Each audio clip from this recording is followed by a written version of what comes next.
歡迎大家翻嚟馬Sir教室。今日議題係地產代理協議表格3直接放本子裏邊嘅獨家代理。大家而家睇到咧就係表格3，即係放本子。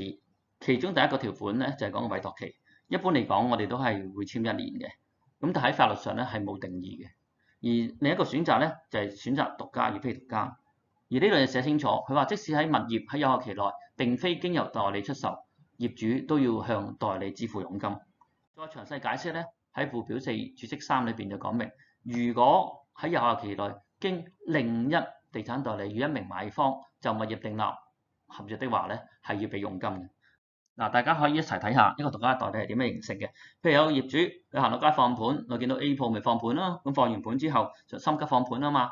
好，去埋 B， 咁 B 就好醒目啦，問下佢業主啊，放獨家，放獨家容易出售嘅喎。業主其實唔知咩嚟嘅，但係又好容易係簽咗獨家代理嘅。咁然之後佢可唔可以繼續放 C 咧？係，其實係可以嘅，雖然叫獨家，獨家喺中文解為一，喺呢度係冇約束業主，其實係可以繼續放 C、D、E 都冇問題嘅。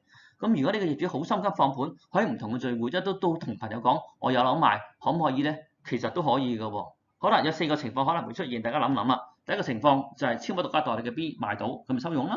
好啦，如果唔係 B 賣出咧，由 A 賣出咧，喺有效期內 B 都可以收佣嘅。同樣情況發喺 C 身上都係，總之係有效期內個獨家代理都收到佣。好啦，最尾啦，好啦，如果係直接賣俾朋友得唔得咧？原來 B 係唔會收到佣嘅。頭先講過就話，如果經另一名地產代理佢先收佣嘅，就係咁解啦。大家一齊睇一條考試題目。業主陳先生委託 A 代理為獨家代理，以下哪項陳述對於獨家代理嘅描述係不正確？記住係不正確。